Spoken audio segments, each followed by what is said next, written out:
tous et bienvenue dans mes petits papiers. Je suis Judith, je suis démonstratrice Stampin' Up dans le nord de la France. Et le projet de carte que je vous propose de réaliser ensemble aujourd'hui, c'est celui-ci. Alors ne vous y trompez pas, il n'est pas si simple que ça. En fait, j'avais envie de vous représenter la technique pour inverser une image. Donc là, cette image-ci, c'est celle-ci, non, celle-ci qui est l'originale et celle-ci est inversée. On va faire la même chose avec le set de tampons Café Plaisir. Allez, c'est parti! On réalise ça ensemble tout de suite. J'ai donc pris pour suivre le même sketch, en fait, la même disposition de la carte, un morceau de papier cartonné blanc. Sur celui-ci, je vais tamponner l'image originale ici sur la droite et j'ai envie d'en mettre une autre inversée sur la gauche. Pour cela, j'ai pris mon tapis en silicone sur lequel je vais tamponner mon image et sans trop perdre de temps, parce qu'il ne faut pas que l'encre sèche, je dépose mon tapis en silicone sur le papier cartonné. Alors, il n'est pas tout à fait transparent, mais assez pour que je vois que je suis au bon endroit. Et puis, j'appuie et j'utilise mon tampon pour m'assurer que j'ai appuyé sur toute l'image. Et quand je soulève mon tapis en silicone, j'ai bien une image inversée. Alors, c'est une technique qu'on utilisait aussi avec le Stamparatus, à l'époque où on l'avait. Mais comme vous voyez, même sans le Stamparatus, c'est tout à fait faisable. L'important, c'est d'avoir un élément comme celui-ci qui va reporter votre image. Si vous avez aussi un grand tampon dont le dos est assez grand, en tout cas plus grand que votre image, ça fonctionnera aussi. Vous pouvez le tamponner sur le dos de votre autre tampon. Alors maintenant, on va pouvoir mettre en couleur cette image. J'ai choisi, mon Dieu, une couleur qu'il faut que je remplace de toute évidence. Je vais donc changer mon fusil d'épaule comme ça. Là tout de suite, qu'est-ce que je vais prendre? Je prends un peu toujours les mêmes couleurs, mais je vais prendre fraisier en fleurs. C'est pour ça que mes couleurs s'usent, c'est parce que je les aime bien et je les utilise pas mal. Je vais faire une mise en couleur pas forcément compliquée. Comme la surface est grande, là j'aime bien utiliser la pointe pinceau, parce qu'il faut bien détremper le papier. Hop. Et ce qui est bien avec les feutres à alcool, c'est que de toute façon, on va repasser dessus, on va retravailler, donc on ne verra pas les traces de feutre.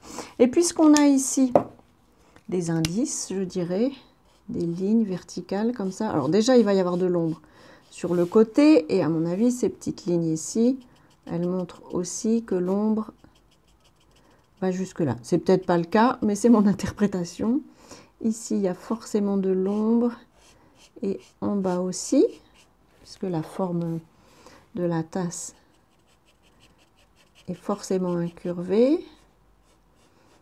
Je fais la même chose de ce côté-ci. Et je repasse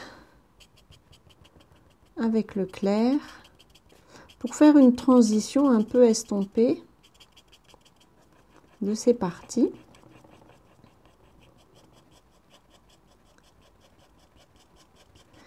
D'une certaine manière, dans mon esprit, je pousse un petit peu la couleur.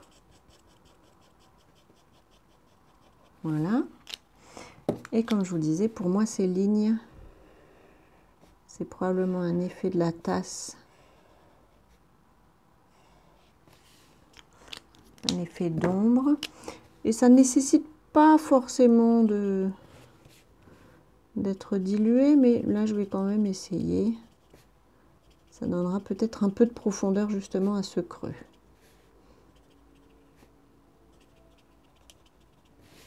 Tout ça, je tâtonne, j'en fais, j'en refais. Au bout peut-être de la 10e, ma tasse sera plus jolie. Je ne suis vraiment pas une grande experte en mise en couleur. Vous trouverez probablement sur le net, enfin, c'est sûr, des gens beaucoup plus calés que moi, dont vous pourrez profiter de l'expérience.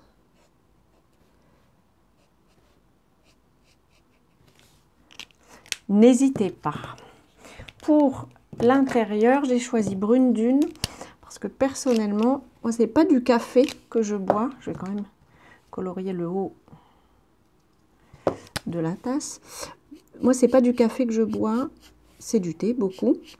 Et aussi du chai latte. Et donc ça, c'est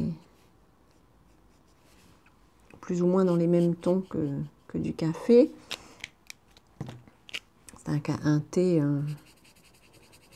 au lait et aux épices.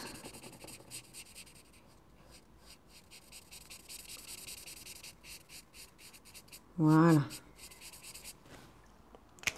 Je fais la mise en couleur de la deuxième tasse et je vous retrouve. Je vous retrouve après avoir terminé la mise en couleur de la deuxième tasse. Donc vous voyez, j'ai pas fait exactement de la même façon. Comme je vous disais, je tâtonne jusqu'à ce que j'ai trouvé celle qui me plaît. J'ai choisi comme souhait, je ne sais même plus si je vous ai présenté le set de tampons, j'ai choisi comme souhait la crème de la crème. Vous voyez les petites illustrations que je trouve assez sympas, les souhaits inspirés, je trouve. Ils collent bien au set de tampons. Je vais ensuite pouvoir tamponner. J'ai pas pris de quoi essuyer mon tampon. Ça n'est pas grave, je le ferai après. Je vais pouvoir aussi couper. Où est mon crayon? En voici un. Couper cette étiquette en utilisant mon astuce parce que je ne sais pas couper droit. Et voilà.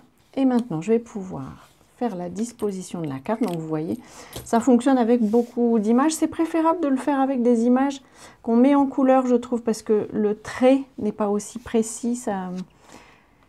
Le Stamparatus le permettait, mais là, je trouve que c'est un peu moins précis. Mais franchement, ça fonctionne aussi. Et je pense qu'il faut savoir comment ça a été fait, ou alors il faut être de la partie pour voir qu'il y a une différence entre les deux.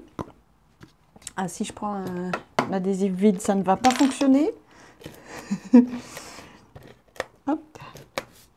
Je colle mon fond. Le fond vient du papier de série design qui correspond à cette collection. Alors, cette collection, elle n'est pas dans le catalogue papier. Hein. C'est une collection que vous trouverez sur le site. Je vous mettrai, comme toujours, les références en dessous de la vidéo. Donc, vous pourrez, si vous avez envie, vous l'acheter. Je trouve cette collection assez sympa. Comme je vous dis, moi, je ne bois pas de café, mais j'ai trouvé rapidement que ça pouvait aussi servir pour figurer du chocolat ou du latte comme celui que j'aime. Je vais mettre des mousses. Ça tombe bien pour du café. Des mousses derrière mon souhait. Je vais en mettre 3 quand même pour que ça ne s'écrase pas. Hop. Et voilà notre petite technique. Alors j'espère que cette technique vous permettra de développer l'utilisation que vous avez des sets de tampons que vous avez déjà, ou alors que peut-être ça vous donnera envie d'acheter cette collection que je trouve sympa comme tout. Je vous ai pas montré, elle est coordonnée aussi à un lot de poinçons que voici, qui vous permettent de faire une machine. Alors chez moi on appelle ça, vous savez, les machines à café à pression. Mon mari qui est buveur de café appelle ça une machine à italienne. J'ai découvert que les Américains appelaient ça une machine à française, une presse française. Allez savoir d'où ça vient vraiment, je n'en sais rien. Ça n'est pas très grave d'ailleurs. L'important, quand on apprécie ça, c'est d'en avoir une. J'espère que cette petite carte vous aura inspiré. Si c'est le cas, pensez au petit pouce, partagez, parlez-en à vos amis. Je vous souhaite avant notre prochaine rencontre, bien entendu, de passer de belles journées créatives. Et bien entendu, je vous embrasse.